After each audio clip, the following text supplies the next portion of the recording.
कहानी का पूरा आनंद लेने के लिए कहानी के पिछले सभी भागों को ज़रूर देखें। उसका लिंक मैं आपको डिस्क्रिप्शन बॉक्स में दे दूँगी और साथ में कमेंट बॉक्स में पिन भी कर दूँगी, तो आप वहाँ से भी जाकर देख सकते हैं। अच्छ की बात सुनकर आद्रिक उसे एकटक देखने लगा। कोई नहीं था उसकी परवाह करने के लिए, लेकिन आज वो छोटा सा बच्चा कासवी की सीख पाकर इतना तो समझने लगा था। आद्रिक ने प्यार से उसके गाल पर हाथ रखकर सहलाया। आप तो डैडा के बिग बॉय हो ना, सुपर बॉय जिसे डर ही नहीं लगता। और डैडा भी तो यहीं सो रहे हैं, इसी रूम में। वो उसे बहलाते हुए बोला तो उसने कुछ देर सोचा, फिर हाँ में सिर हिला दिया। लेकिन कुछ याद आते ही जल्दी से बेड की ड्रॉर खोलकर उसमें से अपनी दवाई की ढेर सारी सिरप निकाल कर आद्रिक के सामने कर दी। इसमें से पी लो आप, फिर ठीक हो जाओगे, ओके, किसी टीचर की तरह उसने सलाह दी। तो आद्रिक थोड़ा सा मुस्कुराया। डैडा ले लेंगे दवा, आप परेशान मत हो और सो जाओ, वरना नींद नहीं पूरी होगी आपकी, बहुत रात हो गई है। आद्रिक उन दवाओं की बोतल को हटाकर एक तरफ रखते हुए बोला। उसकी आंखें बंद होने को आ रही थी, तेज बुखार की वजह से बेहोशी छा रही थी। मम्मा से बात तो कराओ पहले। Achchu, just shut up and go to sleep, वो इस बार उसे डांट कर बोला। तबीयत खराब थी उसकी और बार बार अच्छ का कुछ ना कुछ बोलना, जिद करना अब उसे गुस्सा दिला रहा था। उसकी तेज आवाज़ सुनते ही अच्छ दुबक कर बिस्तर में घुस गया और अपने टेडी बियर को कसकर पकड़कर आंखें बंद कर ली। आई हेट यू, मम्मा आ जाए, फिर कभी आपके पास नहीं सोऊंगा, वो सुबकते हुए बोला। और आद्रिक, उसने कुछ नहीं कहा, बस उसे ठीक से ब्लैंकेट से कवर किया। इतनी हिम्मत नहीं बची थी उसमें ही वो कुछ खाकर दवा ले सके। तो ऐसे ही सोफे पर लेटा था कि बेहोशी से आंखें बंद हो गई। ऐसा क्यों लग रहा है कि जैसे मेरा अच्छू मुझे बार बार बुला रहा है। क्या करूं, इनको कॉल करूं? पर नाराज़ होंगे, ये कॉल किया तो, लेकिन ऐसे कैसे हाल चाल भी ना पूछूं, इतना तो अधिकार बनता ही है मेरा। कासवी हॉस्टल पहुंच गई थी पूरे 4 साल के गैप के बाद फिर से अपनी पढ़ाई शुरू करने के लिए। लेकिन अपना दिल तो वो वहीं छोड़ आई थी, तो मन भी कैसे लगता। आखिरकार उसने बहुत सोच विचार करके कॉल लगा ही दिया, लेकिन उसका नंबर ही नहीं लगा। लगता भी कैसे, आद्रिक का फ़ोन जो ख़राब हो चुका था। सब ठीक तो होगा ना, वो परेशान हो उठी और फिर घर के नंबर पर कॉल लगाया। हेलो मम्मा, वो निंदी आवाज़ में बोला। मेरा बच्चा कैसा है, क्या कर रहा है मेरा अच्छू? निन्नी खुल गई आपकी? ना मम्मा, अभी सो रहा था, लेकिन फ़ोन बज रहा था तो उठ गया। ओहो, मेरा अच्छू तो बहुत समझदार हो गया है। मम्मा आप कब आओगी, मुझे डैडा के साथ नहीं रहना। जल्दी आऊँगी बोटू, लेकिन हुआ क्या, आपको डैडा ने कुछ बोला क्या? क्यों नहीं रहना उनके साथ, वो उससे पूछने लगे। और बात करते हुए ही वीडियो कॉल लगा दिया। तो अब स्क्रीन पर अच्छ दिखा, जिसने पांडा वाली ड्रेस पहनी थी और अभी भी नींद भरी आंखों से टुकुर टुकुर फ़ोन को देख रहा था। कासवी को देखकर उसके आंसू टपक कर फ़ोन की स्क्रीन पर ही गिरने लगे। ए अच्छू, ना बच्चा, रोते नहीं है, प्लीज़ रोना बंद करो और बताओ क्या हुआ है। डैडा डोंट लव मी, उन्होंने रात को मुझे डांटा। आपने शैतानी की थी? नहीं मम्मा, सच्ची कोई शरारत नहीं की, उनकी बॉडी जल रही थी, तब अच्छू ने उन्हें अपनी दवाई दी कि वो पी लें, लेकिन उन्होंने नहीं पिया और मैंने बोला कि मम्मा से बात कराओ तो मुझे डांट दिया। क्या कहा आपने? डैडा की बॉडी जल रही थी, कहाँ हैं वो और कैसे हैं अब? उनका फ़ोन भी नहीं लग रहा था। बेटू आप मेरी बात कराओ उनसे। नहीं, उनसे बात मत करो, वो गंदे हैं, अच्छू को भी नहीं करनी उनसे बात। बेटू गन्नी बात, आप मेरे अच्छे बच्चे हो ना, तो प्लीज़ मुझे डैडा से बात कराओ, दिखाओ कहाँ है वो। कासवी के कहने पर उसने अपनी टी शर्ट में ही अपना मुँह रंगड़ा और आंसू साफ किए, फिर कूदता हुआ सोफे की तरफ जाकर फ़ोन घुमा दिया जहां अद्रिक सोया हुआ था। सुबह के 8 बज रहे थे। रोज़ तो वो इस वक्त ऑफिस में होता था, लेकिन आज तबीयत खराब होने की वजह से आँख ही नहीं खुली थी। चेहरा बिल्कुल मुरझा गया था। बेटू डैडा को टच करके देखो कि अभी जल रहा है या नहीं, कासवी रूधे गले से बोली। उसकी हालत देखकर वो घबरा गई थी। मम्मा जल रहा है, बहुत गर्म है, वो उसका गाल टच करके बोला। ओके, आप अपना ध्यान रखो, कहीं बाहर मत जाना, वॉशरूम जाओ पहले, उसके बाद ब्रश करना, मैं उषा मौसी को बुलाती हूँ, वो बोली और उसे समझाकर कॉल कट कर दिया। आद्रिक को उषा मौसी ने दवा खिला दी थी, डॉक्टर को भी घर बुलाया था, उन्होंने इंजेक्शन दिया तो अब जाकर बुखार कम हुआ था। अच्छ ने उससे एक भी बात नहीं की थी। काशवी ने उसे रोक दिया था कि वो आद्रिक को ये ना बताए कि उसकी उससे बात हुई है। अच्छा, आपने खाना खाया? आद्रिक हाल में आते हुए अच्छे से बोला, जो कि अपने खिलौना खेलने में बिजी था। उसने कोई जवाब नहीं दिया। अच्छू, मौसी बोल दो इनसे कि अच्छू गुस्सा है, वो मुंह फुलाकर बोला। पर क्यों? ऐसा क्या कर दिया डैडा ने? आपको नहीं याद, रात में आपने डांटा था। वो अपनी आंखें टिमटिमाता हुआ कुछ गुस्से से बोला। तो आद्रिक मुस्कुराते हुए घुटनों के बल उसके पास ही बैठ गया। अच्छे दिखने में ही स्नेहल जैसा था, बाकी उसकी हर एक आदत काशवी से ही मिलती थी। बात बात पर मुंह फुला लेना, यूं जल्दी तुनक जाना और बोलते वक्त हाथों का चलाना, तो कभी प्यार से आंखें टिमटिमाना। मम्मा से बात की है ना तुमने? नहीं, बस सुबह की थी, उसके बाद नहीं की। सच्ची? वो बेचारा बच्चा फंस गया। अब बात मत करना, वो पढ़ने गई हैं ना, तो उन्हें डिस्टर्ब नहीं करना चाहिए। आपके पास तो आपके डैडा हैं, उषा मौसी हैं और आपके नानी नानू, उनसे मिलने भी चलेंगे हम किसी दिन। वो उसका सिर सहलाते हुए बोला। पक्का? मैं बात नहीं करूँगा तो मम्मा जल्दी आ जाएंगी ना? उसने मासूमियत से पूछा। तो आद्रिक को कोई जवाब ही नहीं सूझा। कैसे बताता वो उसे कि उसकी मम्मा से, काशवी से वो अपना रिश्ता ही खत्म कर चुका है। कुछ नहीं बचा है उनके बीच जिसके लिए वो लौट कर आए। आजा मेरा बच्चा, आज डैडा के साथ खेलेगा मेरा अच्छ। वो बात बदलते हुए उसे अपनी गोदी में बैठा लिया। इधर काशवी कॉलेज से हॉस्टल आ गई थी। वो ला की पढ़ाई कर रही थी। उसने रूम में आते ही अपना फ़ोन ऑन किया, जिसके वॉलपेपर पर उसकी और अच्छ की पिक लगी हुई थी। इस पिक में अच्छ उसके गाल पर किसी कर रहा था।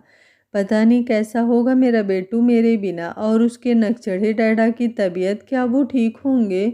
मैं कॉल करती हूँ, सोचकर उसने इस बार आद्रिक का नंबर डायल कर दिया। लेकिन जैसे ही एक बेल गई, उसके हाथ से किसी ने फ़ोन छीन लिया।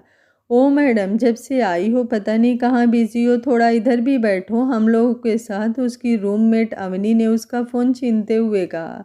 अवनी, फ़ोन दो यार, मेरा कुछ ज़रूरी काम था मुझे। ऐसा कौन सा ज़रूरी काम था भाई? कोई बंदा है क्या तेरा जिसके ख्यालों में गुम रहती है और उसी के लिए इतनी बेताब है? उसने एक आंख दबाते हुए कहा। तो काशवी की आंखों के आगे आद्रिक का चेहरा घूम गया और आंखें के कोर गीले हो गए। हे सॉरी, मैंने कुछ गलत कह दिया हो तो? अवनी तुरंत ही उसका फ़ोन वापस करती हुई बोली। नहीं, ऐसी कोई बात नहीं है, तुमने कुछ गलत नहीं कहा। वो अंगूठे से अपनी आंखें साफ करती हुई मुस्कुराकर बोली और फ़ोन एक तरफ रखते हुए उससे बात करने लगी। कोई बॉयफ्रेंड है वैसे या नहीं? अवनी ने बातों ही बातों में सवाल कर डाला। तो इस बार काशवी ने उसे घूर कर देखा। तेरी गाड़ी हर बार एक ही जगह पर क्यों अटक जाती है?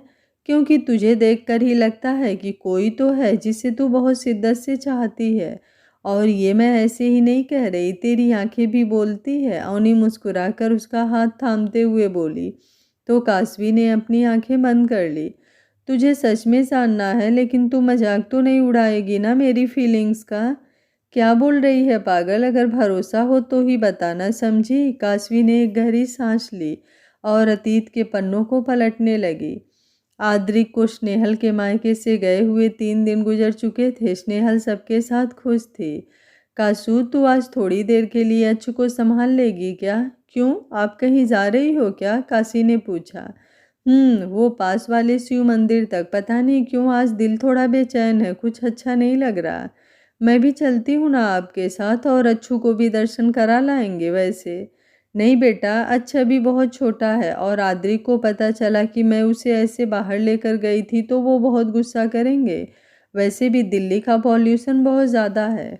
ये जीजू हो गए या कहीं के गवर्नर, जो आप इतना उनकी बात मानती हो? मैं तो एक भी ना सुनूं किसी की। उसकी बात पर स्नेहल हंस पड़ी। जब प्यार होगा तुझे तब समझ आएगा। और रही बात मेरे आद्रिक की, तो वो तो हैं ही सबसे निराले, जिन्हें हर कोई नहीं समझ सकता। थोड़े से सख्त दिखते हैं लेकिन हैं बिल्कुल मोम। परवाह करते हैं सबकी लेकिन जताना नहीं आता। बहुत कुछ भरा होता है उनके मन में, लेकिन कभी भी सामने से कुछ नहीं कहेंगे क्या चल रहा है उनके अंदर। लेकिन आपकी क्या अहमियत है उनकी नज़रों में, ये वो साबित कर जाते हैं। बस यार, बहुत हो गया आपका ये आद्रिक पुराण। अब इसको बंद कीजिए। मैं अपने अच्छू को आज के लिए ही नहीं पूरी ज़िंदगी के लिए संभाल सकती हूँ, आप ना रहो तो भी। मेरा प्यारा बच्चा, मासी को तंग मत करना, ओके? मम्मा अभी आ जाएंगी और डैडा से मत बताना कि मैं बाहर जा रही हूँ, वरना वो डांटेंगे आपकी प्यारी मम्मा को। वो अच्छू को गोदी में लिए हुए ही दुलार कर बोली, दी आपका मन नहीं है क्या जाने का? आकर कर लेना अच्छू को प्यार। आप तो छोड़ना ही नहीं चाह रही हैं उसे, जैसे वापस मिलोगी ही नहीं। वो मजाक में बोली, लेकिन उसे क्या पता था ये सच होने वाला है। नहीं खासू, बस थोड़ा बेचैनी हो रही है। वो अच्छ के पूरे चेहरे को चूम कर उसे लिटाने लगी तो अच्छ ने उसका दुपट्टा पकड़ लिया। ये भी नहीं चाहता कि आप जाओ, कासवी मुस्कुरा कर बोली तो स्नेहल थोड़ा सा हंस पड़ी। लेकिन जाने क्यों दिल बहुत ज़्यादा परेशान हो रहा था। उसने अच्छे से अपना दुपट्टा छुड़ाया और बाहर निकल गई।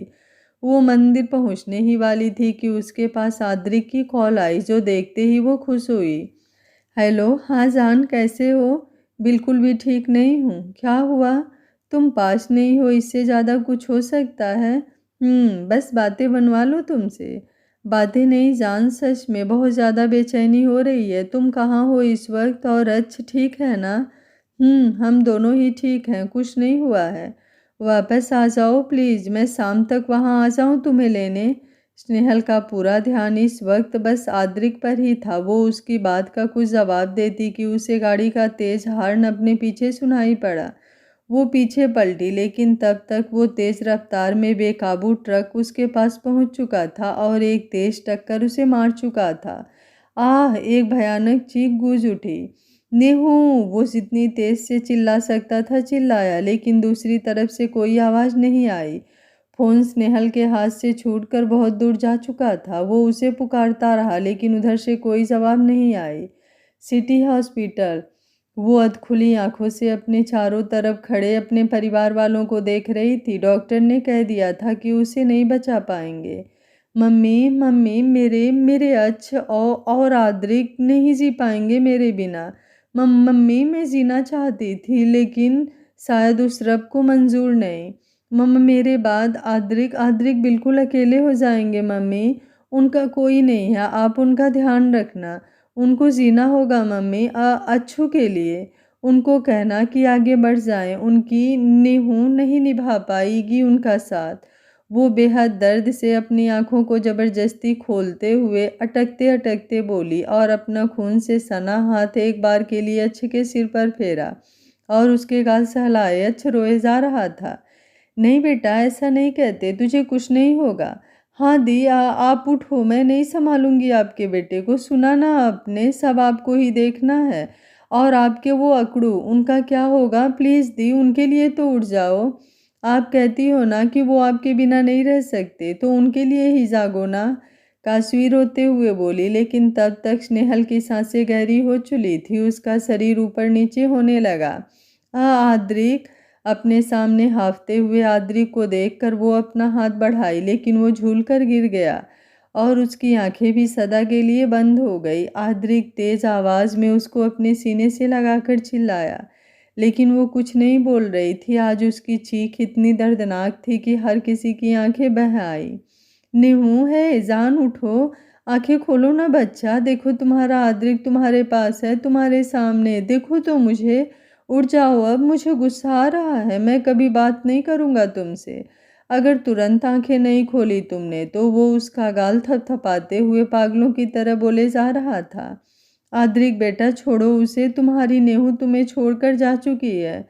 स्नेहल के पापा संदीप जी आद्रिक की बाजू पर हाथ रखकर रूधे गले से बोले, नहीं पापा, अभी उठेगी ये। नेहू उठो, देखो अच्छ भी रो रहा है। उठो, देखो हमारा बेटू भूखा है। वो अच्छ को उसके ऊपर लिटाते हुए बोला। वो गिरने लगा कि काशवी ने अच्छ को जल्दी से उठा लिया और रोते हुए बच्चे को लेकर बाहर भाग गई। उससे नहीं देखा जा रहा था ये सब। स्नेहल को गए हुए 2 दिन बीत चुके थे। उसके बाद से किसी ने ना ही आद्रिक को देखा और ना ही उसकी आवाज़ भी सुनी, और वो उसके कमरे से बाहर तक नहीं निकला था। और वो 10 दिन का छोटा सा बच्चा अच्छ माँ के बिना आधा हो चुका था। कहते हैं एक नवजात शिशु को 6 महीने तक बस माँ का दूध ही दिया जाना चाहिए, लेकिन उसकी तो माँ ही नहीं थी। वो कब से रोए जा रहा था। काशवी बेटा, आज के लिए दूध गर्म करके ले आ, बहुत रो रहा है, शायद भूखा है। प्रतिमा जी काशवी को आवाज़ देते हुए बोली। थोड़ी ही देर में काशवी उसके लिए दूध की बोतल भर लाई और फिर अच्छ को अपनी गोद में लेकर बैठ गई। उसके मुंह से बोतल लगा दिया, लेकिन वो जिद पर आ गया था, चुप ही नहीं हो रहा था। काशवी बेटा, पहले उसे चुप कराओ वरना नहीं पिएगा वो, प्रतिमा जी बोली और उसे उठा लिया। फिर उसे लेकर टहलने लगे, साथ ही थपकी भी दे रही थी। बहुत देर बाद वो रोते रोते ही सो गया। तब जाकर उसने अपने मुंह से बोतल लगाने पर दूध पिया। मम्मी, कब ठीक होगा सब? ऐसे कैसे चलेगा? हमारा अच्छू बीमार सा हो गया है। और जीजू, उनका तो कुछ पता ही नहीं है, रूम से बाहर ही नहीं निकले। दी क्यों गई हम सबको छोड़कर? एक बार भी अच्छ के बारे में नहीं सोचा, जीजू के बारे में नहीं सोचा उन्होंने। काशवी अच्छ को लिटाते हुए भावुक होकर बोली। बेटा, ईश्वर के आगे किसकी मर्जी चली है? उन्होंने ही जाने किस कलम से मेरे बच्चों की तकदीर लिखी है जो आज ये सब हो रहा है। वो अपनी आंखें साफ करती हुई बोली तो काशवी उनसे लिपट गई। दी की बहुत याद आ रही है, उनके बिना कितना सूना हो गया है सब कुछ। वो स्नेहल को याद करते हुए बोली। इधर रूम में बिल्कुल अंधेरा छाया हुआ था और वो किसी बेजान की तरह अपना सिर झुकाए बिस्तर से टेक लगाकर ज़मीन पर बैठा था। उसके हाथ में स्नेहल का वही खून से सना दुपट्टा था जो उसने आखिरी दिन पहना था। आद्रेक, उसने अपना आंसुओं से भीगा चेहरा ऊपर किया तो सफ़ेद रंग के कपड़ों में स्नेहल खड़ी थी। हाँ, वही जिसने उसकी ये हालत की थी, उसे पागल करके रख दिया था इन 2-3 दिनों में ही। आद्रिक ने अपना चेहरा दूसरी तरफ घुमा लिया, जैसे उसे देखना ही नहीं चाहता हो। मेरी जान, मेरा बच्चा इतना नाराज़ है कि मेरी तरफ देखेगा भी नहीं। अब वो उसके पास वैसे ही ज़मीन पर बैठ गई। उसका हाथ थामा कि आद्रिक ने हाथ झटक दिया। जान, बस एक बार मेरी बात सुन लो, वो बेबसी से बोली। जान? कौन सी जान? अगर तुम्हारी जान होता तो आज तुम्हारे साथ मैं भी यहाँ ना होता, लेकिन तुम झूठी हो। तुमने बस मुझे तोड़ा है, मुझे जिंदा छोड़कर सबसे बड़ी सज़ा दी है। क्यों नहीं ले जाती अपने साथ? तुम चाहती हो कि मैं तिल तिल कर मरूं घुट कर, तभी तो ऐसे छोड़ दिया मुझे। वो चिल्लाया और लास्ट में अपना चेहरा हथेली के बीच छुपा कर फपक पड़ा। स्नेहल आगे बढ़कर उसके सीने से लगने को हुई, लेकिन उसमें ही घुस गई। उसने दोबारा से कोशिश की और इस बार भी वही हुआ। वो एक रूह थी और रूह को भी इतनी इजाज़त नहीं थी। बेबसी और दर्द से वो पीछे हट गई, नहीं देख पा रही थी अपनी जान को यूं तकलीफ में। मैं कैसे कहूँ, ना मेरी एक भी चली। मैं तो जाते जाते भी तुझ में बाकी ही रह गई। धड़कन बन कर तुझ में धड़क रही। इन होठों में आज भी है महक मेरी, इन सांसों में बसी जो मैं। कहाँ हूँ तुझसे जुदा, तुझ में ही तो आज भी हूँ मैं। वो भर्राए हुए गले से बोली तो आद्रिक ने उसकी तरफ देखा। स्नेहल को देखकर उसकी सांसें ही जैसे कम होने लगी। आई एम सॉरी मेरा बच्चा, लेकिन मैं नहीं रह पाऊंगा तुम्हारे बिना। तुम जानती हो ना, सही में ख़त्म कर लूँगा खुद को। बहुत दर्द हो रहा है यहाँ, वो अपने दिल पर पॉइंट करते हुए बोला तो उसने इनकार में सिर हिलाया। हमारे बस में कुछ नहीं होता आद्रेक, और मरने का तो ख्याल भी मत लाना। तुम अकेले नहीं हो, मैं परछाई की तरह हर वक्त तुम्हारे साथ हूँ। तुम्हें कुछ हो गया तो हमारा बच्चा, हमारा अच्छू अनाथ हो जाएगा, जो कि मैं कभी नहीं चाहती। तुम्हें ही अब उसे माँ और बाप दोनों का प्यार देना होगा, कोई कमी नहीं होनी चाहिए उसे। वो उसे समझाते हुए बोली। मुझसे नहीं होगा, सब होगा। मेरा आद्रिक इतना कमज़ोर नहीं है, मैं जानती हूँ। प्यार करते हो ना मुझसे, तो मेरे लिए, अपनी नेहू के लिए तुम्हें अपना और हमारे बेटे का ख्याल रखना होगा। वो तड़प रहा है आद्रिक, वो मेरा नन्हा सा बच्चा अपने माँ बापा को ढूंढ रहा है। मैं सुकून से जा भी नहीं पाऊंगी जब तक मुझे तुम नहीं भेजोगे। जब तक मेरे बच्चे को प्यार नहीं मिलेगा, मैं भी तड़पती रहूंगी, भटकती रहूंगी। वो रोते हुए उसके पास ही बैठ गई। मम्मा, मैं ऐसा कुछ नहीं होने दूंगा, तुम्हारे लिए सब कुछ करूंगा नेहू, लेकिन मुझसे कभी आगे बढ़ने का मत कहना। जो बन पड़ेगा सब करूंगा, लेकिन वो मत कहना करने को जो कभी कर ना पाऊँ। तुम्हें लगता है मैं अपनी जान को भटकने दूंगा? कभी नहीं। लेकिन याद रखना, हर पल मरूंगा जीते हुए जब तक सच में तुम्हारे पास नहीं आ जाता। वो बोला तो उसने अपनी आंखें भींच ली। जीजू जीजू डोर खोलिए ना प्लीज जीजू। काशवी दरवाजे पर थी। उसे आद्रिक की फिक्र हो रही थी। उसे आद्रिक नहीं पसंद था भले ही, लेकिन अपनी बहन की आखिरी इच्छा का मान कैसे ना रखती वो। और दूसरी बात, वो देख रही थी आद्रिक की हालत, और ये भी कि वो कितना प्यार करता था स्नेहल से। ये उसे अब समझ आ रहा था। आद्रिक ने स्नेहल को देखा। वो उसे बार बार कह रही थी दरवाज़ा खोलने को। उसने उसका दुपट्टा बेड पर रखा और आकर दरवाज़ा खोला। आप ठीक है ना? उसने सवाल किया, लेकिन वो कुछ नहीं बोला और वापस से रूम में आया। स्नेहल नहीं दिखी कहीं भी। वो उसे ढूंढने लगा। जीजू क्या ढूंढ रहे हैं? कोई नहीं है यहाँ। काशवी उसकी बाजू पर हाथ रखते हुए बोली। आद्रिक ने उसका हाथ तुरंत ही हटा दिया। काशवी ने ठंडी सांसें छोड़ी और चारों तरफ नजर दौड़ाई। अंधेरे से भरा था पूरा रूम और जगह जगह कांच पड़े थे। आद्रिक के पैरों में खून लगा था और हाथ पर भी कई जगह चोटों के निशान थे। मतलब उसने खुद को चोट पहुंचाई है। काशवी ने लाइट सान के। बाहर हाल में जाइए, जब तक मैं यहाँ सब कुछ साफ कर देती हूँ। वहीं अच्छी भी है। या फिर एक काम कीजिए, आप पहले नहा लीजिए, उसने कहा, लेकिन आद्रिक को तो जैसे कुछ सुनाई ही नहीं दे रहा था। उसकी सूनी आंखें स्नेहल को तलाश रही थीं।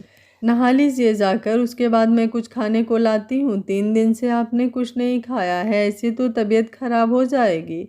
वो फिर से बोली तो वो बाथरूम में घुस गया। कुछ देर बाद नहाकर तैयार होकर बाहर आया तो रूम एकदम क्लीन हो चुका था। आद्रिक बेटा, प्रतिमा जी उसके पास आते हुए नम आंखों से बोली तो उसने होठ भींच कर नीचे को सिर कर लिया। आंखों में आंसू उतर आए थे। उन्होंने प्यार से उसके गालों को सहलाया। उनके हाथ में खाने की प्लेट थी। प्रतिमा जी उसके सामने प्लेट रखती हुई बोली, कुछ खा लीजिए। कुछ भी नहीं खाया है आपने? उसने इनकार में सिर हिलाया, फिर अपनी जगह से उठ खड़ा हुआ। मैं घर जा रहा हूँ। आप लोगों को कोई ज़रूरत हो तो कॉल कीजिएगा। मैं नहीं रह पाऊँगा यहाँ अपनी नेहू के बगैर। और अच्छा, उसे कौन संभालेगा जब आप खुद को ही नहीं संभालेंगे तो? पहले आप बैठिए और थोड़ा सा ही सही खाना खाइए। क्या आप मुझे अपनी माँ नहीं मानते? बस कहने के लिए ही मम्मी बोलते हैं। वो उन्हें देखने लगा तो उन्होंने उसका हाथ पकड़कर बिस्तर पर बैठाया और अपने हाथ से ही निवाला बनाकर उसकी तरफ बढ़ा दिया। ऐसे ही तो खिलाती थी उसकी नेहू उसे अपने हाथों से जब वो थक कर घर आता था, फिर उससे रूठ जाता था तो उसने अपने मुंह में निवाला ले लिया, लेकिन निगल ही नहीं पाया। उसका बिल्कुल भी मन नहीं था किसी को अपने साथ लाने का। वो अकेले रहना चाहता था इस वक्त, लेकिन उसके चलते अपनी जिम्मेदारी से भी तो मुंह नहीं मोड़ सकता था। अच्छ को यहाँ छोड़ना नहीं चाहता था और वहाँ अकेले उसका ध्यान तो बिल्कुल भी नहीं रख पाता। इसलिए प्रतिमा जी ने उसके साथ काशवी को भी भेज दिया था कुछ दिनों के लिए। वो घर पहुँचे तो आद्रिक ने पहले डोर खोला। कभी उम्मीद ही नहीं की थी उसने कि ऐसा भी होगा। अच्छे अकेले आएगा उनके साथ, स्नेहल होगी ही नहीं, लेकिन होने को कौन टाल सकता है। काशवी तो अच्छ को लिए हुए ही आते आते ही सोफे पर पसर गई। आद्रिक ने एक नज़र उसे देखा तो वो ठीक से बैठते हुए बोली, सॉरी।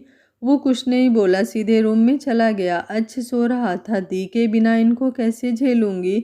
मुझे तो समझ ही नहीं आ रहा कुछ भी। मम्मी ने भी मुझे इनके साथ भेज दिया।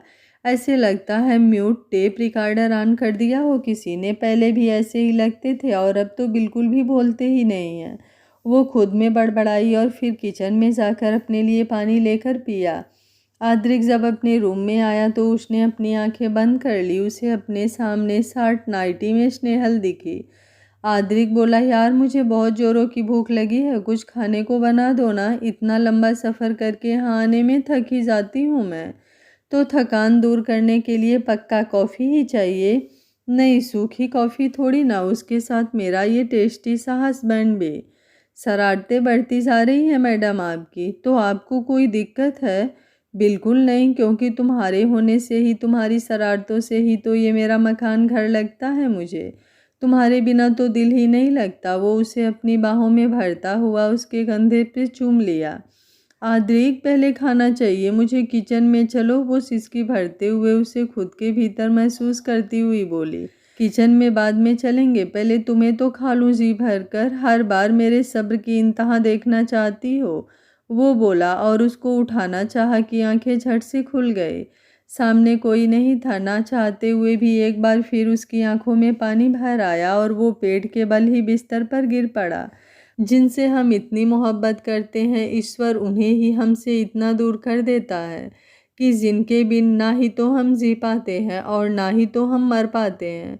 माना कि प्रेम में परीक्षाएं होती हैं, लेकिन हमारे प्रेमी को ही हमसे दूर करके वो कौन सा इम्तिहान लेना चाहता है। और काशवी वो अच्छ के उठते ही उसे आद्री के रूम में ले आई।